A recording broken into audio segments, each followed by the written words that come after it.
Hello students, welcome to my class. তো আজকের এইভাবেই পড়াশোনা হবে। যারা ভাবছো স্যার আজকে কেন সামনাসামনি আসেনি, এইভাবেই এইভাবেই পড়াচ্ছি, তো তাদেরকে বলি আজকে হচ্ছে কি মিস্টার ইন্ডিয়া কি তারা ইনভিজিবল হো গায়ে হুমে। তো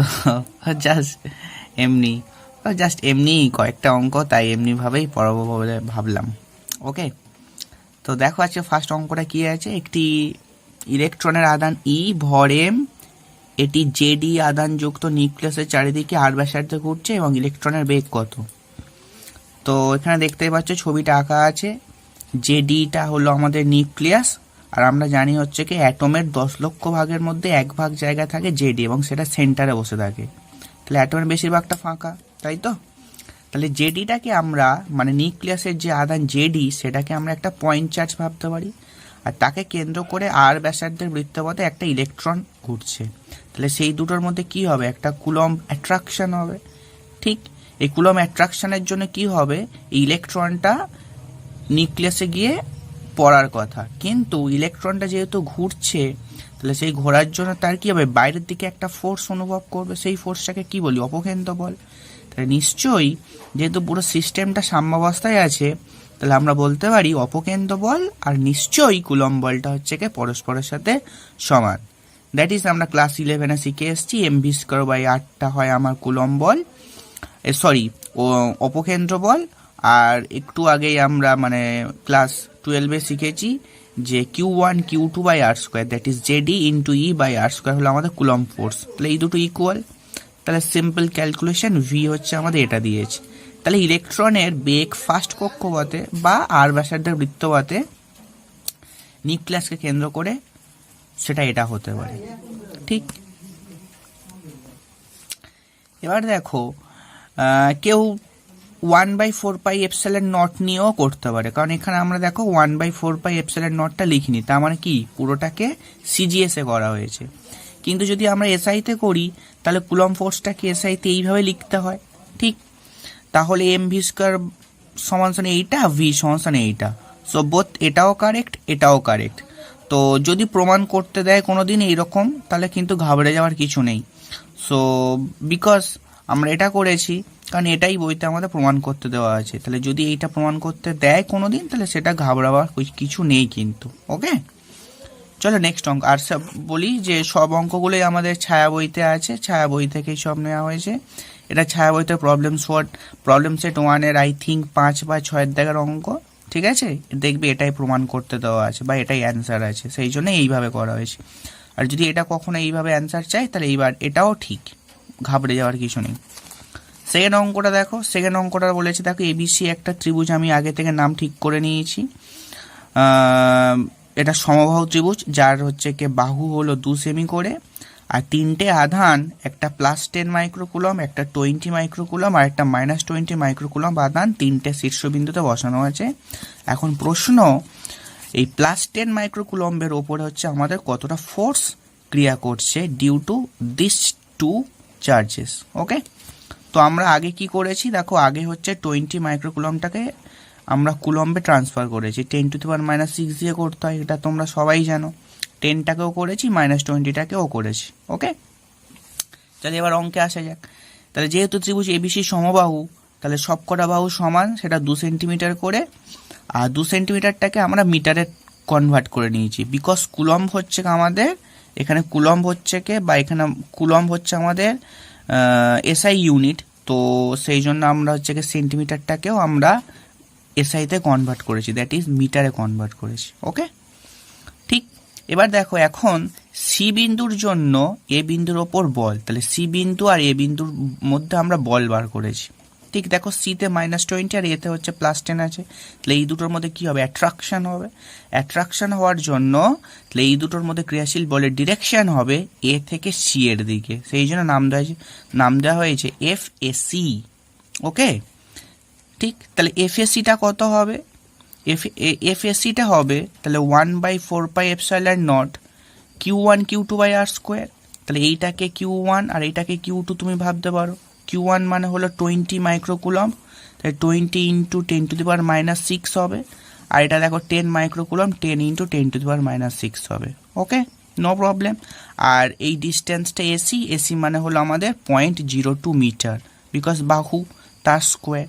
এখন প্রশ্ন অনেকের আসতে পারে যে -20টা কেন আমরা লিখিনি, বিকজ অফ -20 তো কি ইন্ডিকেট করে যে -20 আর +10-এর মধ্যে অ্যাট্রাকশন হবে, তাই না? ঠিক, তাহলে মানটা তো একই থাকবে। আর ভেক্টরের জন্য তার ডিরেকশনটা দেখো এ থেকে সি এর দিকে হয়েছে, সেটাই লিখেছি এসি অভিমুখে। তাহলে এফএসির ফোর্সটা আমরা ক্যালকুলেট করেছি 1/4πε0 ভ্যালু তোমরা জানো এইটা হয়, সেটা বসিয়েছি। এখানে দেখো 20 আর 10টাকে গুণ করে 200 করেছি, আর 10⁻⁻6 আর -6 মানে 10⁻12 দিয়েছে। আর এটাকে 0.02 দুবার লিখেছি যেহেতু স্কোয়ার আছে।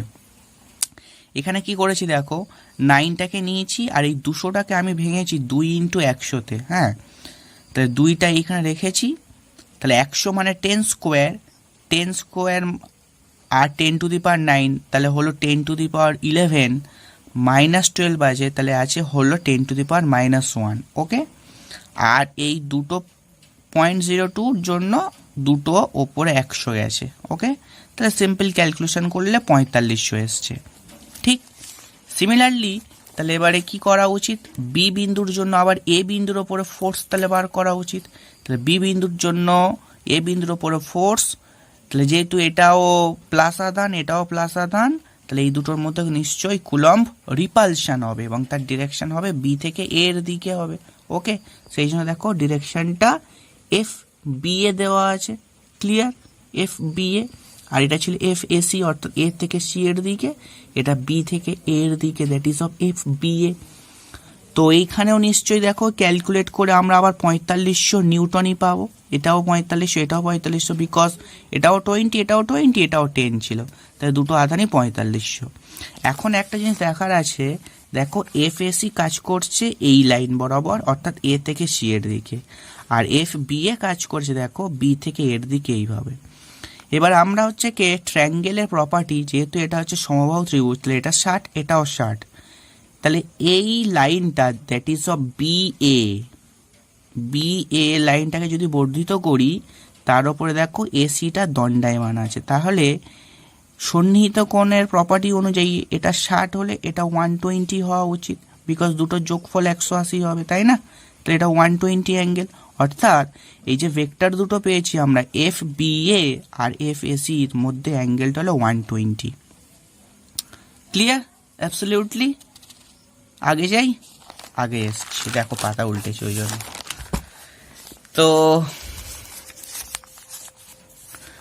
তাহলে দেখো আমরা লিখেছি এফ বি এ, ওই জন্য দেখো মানটা লিখেছি 4500 নিউটন, এফ এসিটাও 4500 নিউটন এবং এদের মধ্যবর্তী কোণ হলো 120। তাহলে এই দুটোরও নিশ্চয়ই আমাদের লব্ধি দরকার। সো লব্ধি এফ সমান ফর্মুলা জানি, A square plus B square plus 2ab cos theta. দেখো কস থিটার জায়গায় আমরা কস 120 বসিয়েছি, তাহলে 4500 স্কোয়ার কস 120 মাইনাস হাফ হয়, মাইনাস আর হাফ এটা কেটে গেলে একটা -1 পড়ে থাকলো, 4500 স্কোয়ার একটা কাটলো, নেট রেজাল্ট এফ সমান 4500 নিউটন। নিশ্চয়ই ক্যালকুলেশনটা করতে পারবে, তাহলে এটাই হলো আমাদের ফাইনাল অ্যান্সার। ওকে, ঠিক। তারপর দেখো মেয়ারলি একটা খুব সহজ অঙ্ক আছে, 3-এরটা দেখো, ইলেকট্রিক ফিল্ড ভেক্টর বলে দিয়েছে 3i cap plus 4j plus 5k volt per metre, আর ওই স্থানে একটা এরিয়া ধরা আছে এস ভেক্টর সমান 10i ক্যাপ, এই এরিয়ার মধ্য দিয়ে তড়িৎ ফ্লাক্স। এটা তো অ্যাজ সিম্পল, বাচ্চারাও পেরে যাবে, হালুয়া হে আইসক্রিম অঙ্ক। সো ফাই সমান ই dot S, 3i plus 4j plus 5k, এটা 10i দিয়েছি, সো 3 × 10 30 ভোল্ট মিটার। ওকে, তো এটা অ্যান্সার। এবারে 4-এরটা, একটি আলফা কণাকে ই সমান এত তড়িৎ ক্ষেত্রে রাখলে ইয়ার ওপর ক্রিয়াশীল বল কত। তাহলে এখানে কি করে করব আমরা, এফ সমান, আচ্ছা কিউ মানে আধান, আলফা কণার আধান কত হয়, বিকজ আলফা কণার সিম্বলটা হচ্ছে কি একটা হিলিয়াম কণার স্রোত, তাই না? তাহলে He2 4, অর্থাৎ এর আধানটা হলো দুটো প্রোটনের আধানের সঙ্গে সমান, তাহলে এর আধানটা হওয়া উচিত 2 × 1.6 × 10⁻⁻19 কুলম্ব। ওকে, আর তড়িৎ ক্ষেত্র তো বলাই আছে then you will apply F সমান কিউ ইন্টু ই, তাহলে আমাদের ফোর্স চলে আসলো। ঠিক, ओके। ये देखो फिर मिस्टर इंडिया की तरह मैंने विजिबल हो गया हो, দেখতে পাচ্ছ সবাই? Just for a joke. পাঁচেরটা এবার দেখো 5, একটি 10 সেমি ব্যাসার্ধের একটি গাউসীয় তলের জন্য মধ্য দিয়ে তড়িৎ ফ্লাক্স, দেখো মাইনাস বলেছে, তড়িৎ ফ্লাক্সটা মাইনাস। ওকে, ওই তলের অভ্যন্তর আধান কত? সো মাইনাস কথাটার অর্থ হলো ফ্লাক্সটা, তাহলে সেইটা বদ্ধ তলের মধ্যে প্রবেশ করছে, নট আউটওয়ার্ড হয়েছে, এটা ইনওয়ার্ড হয়েছে। ওকে, তাহলে ফ্লাক্স ফাই সমান এটা বলে দিয়েছে। আমরা জানি according to the Gauss law phi সমান কিউ বাই এপসাইলন নট, তাহলে কিউ সমান ফাই এপসাইলন নট। কিউ তুমি এবার এখানে দেখো ফাইয়ের ভ্যালু বসিয়েছো, এপসাইলন নটের ভ্যালু বসিয়েছো, এইটা হয় 8.854 into 10⁻12, that is calculation leads to the final answer. Okay, calculation তোমাকে ফাইনাল অ্যান্সার দিয়েছে 5.31 into 10⁻8 coulomb. Okay, this is your answer. এবার দেখো কি বলেছে, তলের ব্যাসার্ধ, ঠিকঠাক এই পর্যন্ত ক্লিয়ার। এবার সেকেন্ড প্রশ্ন দেখো, বলেছে তলের ব্যাসার্ধ যদি দ্বিগুণ করা হয় তাহলে ফ্লাক্স কি একই থাকবে? তাহলে আমরা আগে তড়িৎ বলরেখা প্রপার্টিতে পড়েছিলাম যে, বা গসের প্রপার্টিতে পড়েছিলাম যে গস ল হচ্ছে independent of size and shape. তাহলে সাইজ আর শেপের ওপর নির্ভর করে না, তাহলে যতই বড় করা হোক না কেন flux from a certain space মানে শেপ অর সাইজের মধ্য দিয়ে কিন্তু একই থাকবে, সেটা জাস্ট ডিপেন্ড করবে তার অভ্যন্তরে কতটা আধান আছে, তাই না? তাহলে আধানটাতে যদি এটাই থাকে তাহলে যত বড়ই আকৃতি হোক না কেন গস সারফেসের, তাহলে কিন্তু তার ফ্লাক্স একই থাকবে। ঠিক সেই জন্য আমরা লিখেছি দেখো নো চেঞ্জ অফ ফ্লাক্স, একই ফ্লাক্স থাকবে। ওকে, চলো এবার দেখো 6 অঙ্কটা, এটা হচ্ছে সবচেয়ে টাফ অঙ্ক। এবার পড়ে নাও, দুটি একই পরিমাণের আধান ডি দূরত্বে আছে, একই পরিমাণের বলেছে, হ্যাঁ। এবারে একই প্রকৃতিরও বটে। তৃতীয় একটি আধানকে প্রথম আধান দুটির লম্ব সমদ্বিখণ্ডকের উপর রাখা হলো, সেটা এক্স দূরত্বে, সেটা বলে দিয়েছে। দেখাও যে সর্বাধিক বল অনুভব করবে যদি এক্স সমান d/2√2 হয়। ওকে, তাহলে আমি ফিগারটা দেখাই।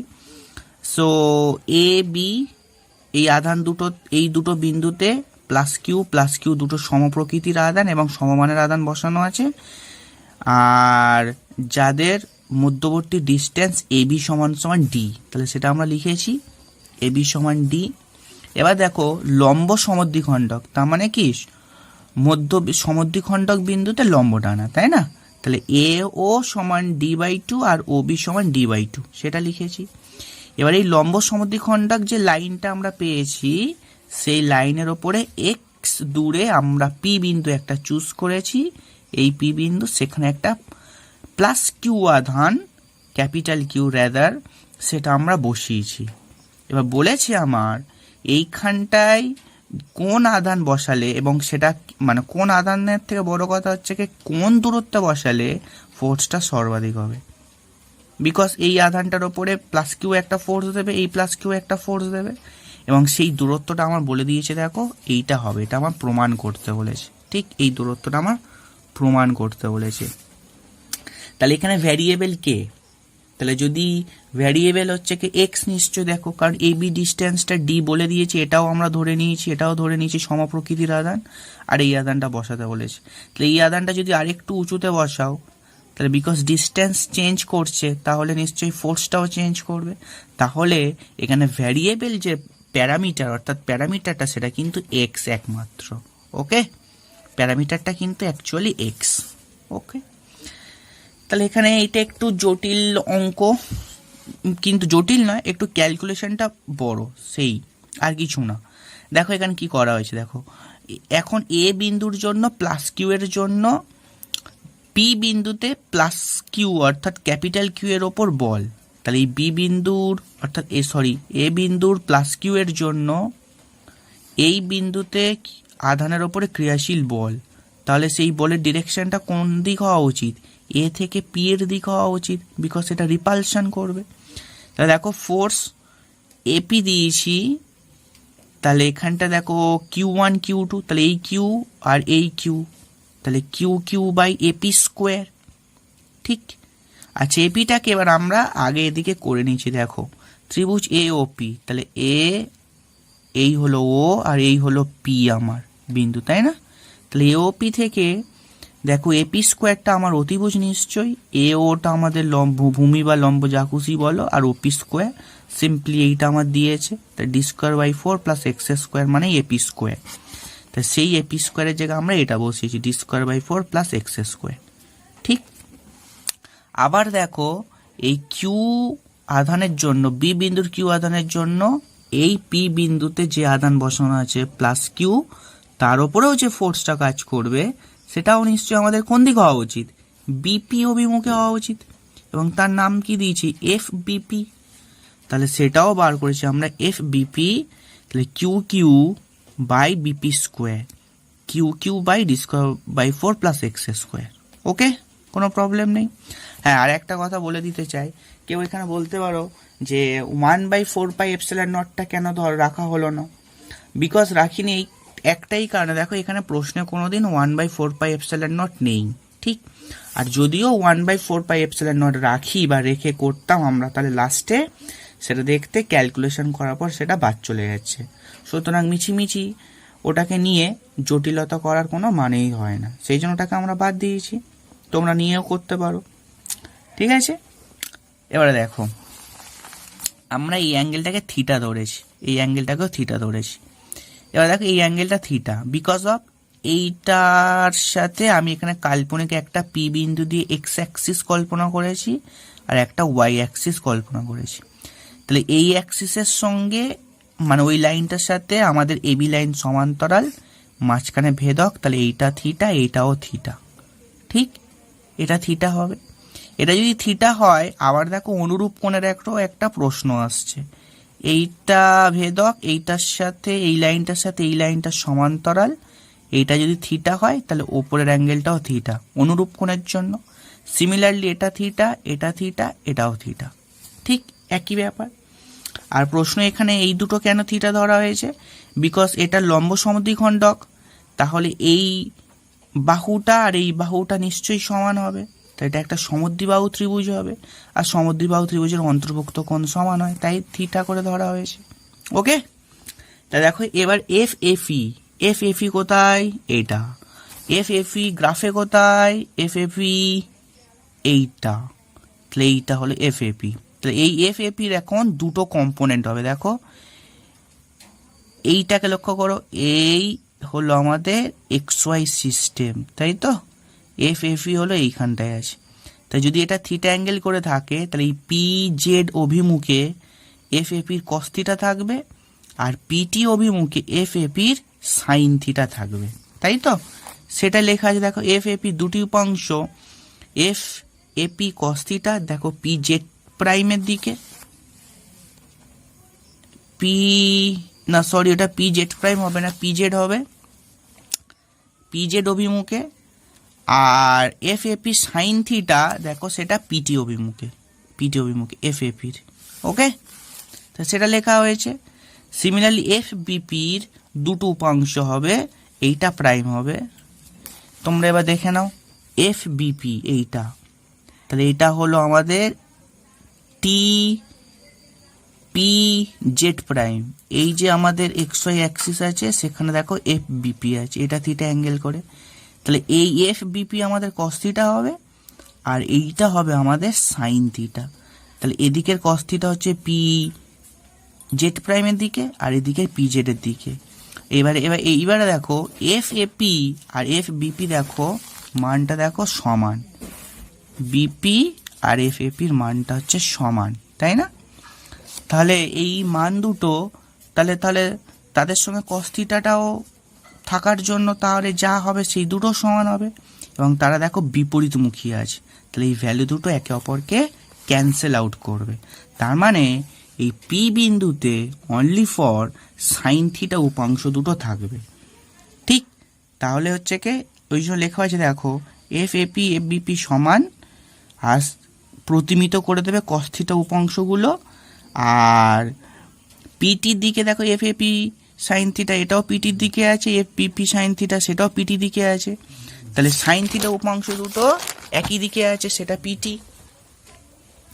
তাহলে আমরা কি করেছি দেখো, অর্থাৎ লব্ধি প্রাবল্য তাহলে দুটোর যোগ, এফ সমান এইটা। এবার যেহেতু এফ এপি আর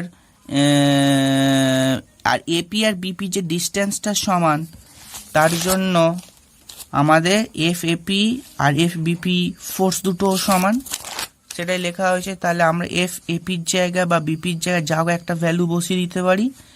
আমরা বিপির জায়গায় এপি বসিয়েছি, এফ এপি, তাহলে দুটোকে যোগ করলে 2f এপি সাইন থিটা। এবারে দেখো এখান থেকে কি করেছি, 2 করেছি, এফ এপির ভ্যালু আগে যা লিখছিল সেটা বসিয়েছি। এবারে ত্রিভুজ এ ও পি থেকে এইটা আমাদের থিটা ছিল, এই যে এ ও পি, ওটাকে ওখানে আঁকা হয়েছে, এটা থিটা অ্যাঙ্গেল, এটা হলো এক্স দূরত্ব, এটা হলো আমাদের d/2। তাহলে সাইন থিটা কি আসবে, লম্ব বাই অতিভুজ, তাহলে লম্ব মানে এক্স আর অতিভুজ মানে এইটা, তাহলে d²/4 + x² রুট হবে, এটাই আমাদের এপি অতিভুজ। তাহলে সেটাই দেখো এখানে সাইন থিটার জায়গায় বসানো হয়েছে, তো এটা 1, এটা হলো হাফ। ঠিক, এবার আমরা জানি যে তোমরা ক্লাস 12 এবার শিখবে যে যদি সর্বাধিক বা সর্বনিম্ন এরকম কোনো কন্ডিশন বলে, তাহলে ভ্যারিয়েবলের রেসপেক্টে ফার্স্ট ডেরিভেটিভ অলওয়েজ 0 করে দিতে হয়। তাহলে ভ্যারিয়েবলকে এক্স, ঠিক, আর আমরা ফোর্স ক্যালকুলেট করছি, তাই ডিএফ ডিএক্স ইকুয়ালস টু 0 করবো, because first derivative equals to 0 to find either minima or maxima. সর্বাধিক বা সর্বনিম্ন যাই বার করি না কেন, ভ্যারিয়েবলের রেসপেক্টে তার ফার্স্ট ডেরিভেটিভ 0 হবে। ওকে, তাহলে ডিডিএক্স অফ এফ এর ভ্যালুটা এখানে বসানো হয়েছে, দেখো 2q(x) হয়েছে, আর নিচে দেখো এটা 1, এটা হাফ, তাহলে 3/2 ইকুয়ালস টু 0। এবার আমরা কি করেছি, 2q(টা এখানে বাইরে কমন উঠতে পারে, তারপরের লাইনে 0-র তলায় ওদিকে গিয়ে ভ্যানিশ করে যেতে পারে, ভ্যানিশিং পাউডার, তাই না, ওয়াশিং মেশিন, যাই হোক। ডিডিএক্স অফ এবারে এক্স ওয়াই এইটা, এবারে ডিডিএক্স অফ u/v ফর্মুলা তোমরা জানো, আমার থেকে ভালো ডেরিভেটিভ জানো, সব ক্যালকুলেশন আছে, দেখো স্টেপসগুলো করা আছে। পরের লাইনে দেখো এইখানটা এটাকে ওদিক পাঠিয়ে দিচ্ছি, 0 হয়ে গেছে। এসব করার পরে I think you can do this x1 d/2 √2. Okay, clear? চলো এবার লাস্ট অঙ্ক হচ্ছে, দেখো এবার এটা হচ্ছে হর্সের 16, মানে HNPS ছায়া বইতে 16 দাগের অঙ্ক। এটা XYZ সিস্টেমে বলে দিয়েছে, বইতে দেখবে ছবিটা আঁকা আছে। একটা ঘনক এ, বাহু বিশিষ্ট ঘনক, যে ঘনকটা আবার মূল বিন্দু থেকে এ দূরে আছে, আর এই রিজিয়ানে একটা ইলেকট্রিক ফিল্ড আছে, যে ইলেকট্রিক ফিল্ড EX সেটা আমাদের এটা বলে দিয়েছে, দেখো। ওকে, আলফা এক্স এর whole to the power half বলে দিয়েছে, আর EY/EZ 0 বলেছে, ঠিক, EY/EZ-টা 0 বলেছে। এবারে তাহলে কি, ওই ইলেকট্রিক ফিল্ডের ওয়াই কম্পোনেন্ট জেড কম্পোনেন্ট 0, তাহলে 0-র জন্য তাহলে আমরা ইলেকট্রিক ফিল্ড অনলি এক্স ডিরেকশনে আছে, সেটাই আমরা লিখেছি, দেখো electric field only in X direction. তাহলে alpha X whole to the power half value বলে দিয়েছিল, আই ক্যাপ নিয়েছি because only in X direction. আর এই ইলেকট্রিক ফিল্ডে দেখো স্পেস ডিপেন্ডেন্ট, দেখো এক্স আছে তার মধ্যে, তাহলে স্পেস ডিপেন্ডেন্ট।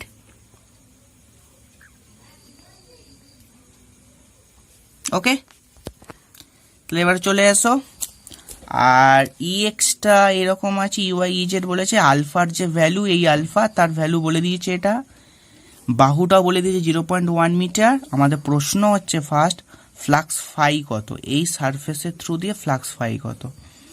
আর 2 নম্বর প্রশ্ন, তাহলে অভ্যন্তরে আধান কত আছে।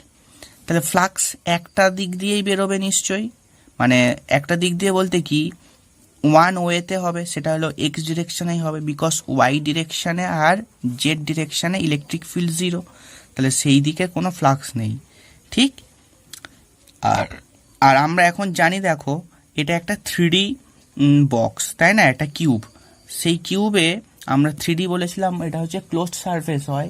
তাহলে ক্লোজড সারফেস হওয়ার জন্য তার প্রত্যেকটা তলের দুটো করে যদি ডিরেকশন থাকে, তাহলে আমরা অলওয়েজ আউটওয়ার্ড ডিরেকশনটাকে নিই, তাই না, আউটওয়ার্ড ডিরেকশনটাকে নিই। তা সেই জন্য দেখো লেফট ফেজ আর রাইট ফেজ, মানে এটা হলো ওই কিউবের রাইট তল, এটা হলো লেফট তল, মানে এল দিয়ে ডিনোট করেছে, এল তল, এটা হলো আর তল, লেফট আর রাইট।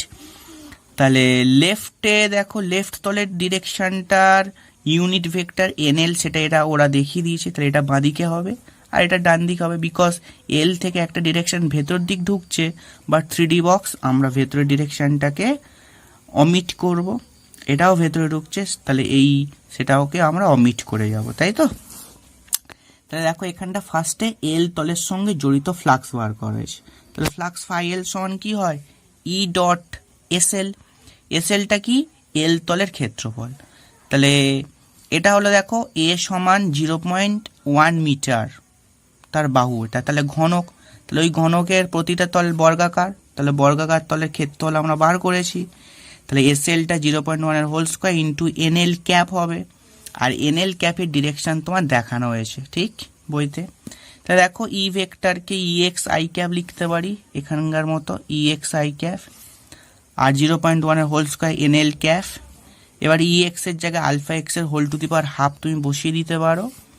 এবার 0.1 হোল স্কোয়ার, এবার দেখো কস 180 বসিয়েছি, বিকজ এই ভেক্টর দুটোর মধ্যবর্তী অ্যাঙ্গেল ই ডট এস এল, তো তার মানে কি ই এস কস থিটা, থিটার জায়গায় 180 বসবে, বিকজ এখানে দেখো ইলেকট্রিক ফিল্ড এদিকে along the positive X axis, আর এটা হলো অ্যালং নেগেটিভ এক্স অ্যাক্সিসে এনএল এর ডিরেকশন। তাহলে কস 180 বসেছে, কস 180 বসার পর আমরা কি করেছি দেখো সিম্পল মান বসিয়েছি, আলফার মান বসিয়েছি 800, এক্স এর মান বসিয়েছি দেখো 0.1 এর whole to the power half, because এক্সটা কি এই স্থানের এক্স, এটা হলো ইলেকট্রিক ফিল্ডের মধ্যে এক্স আছে।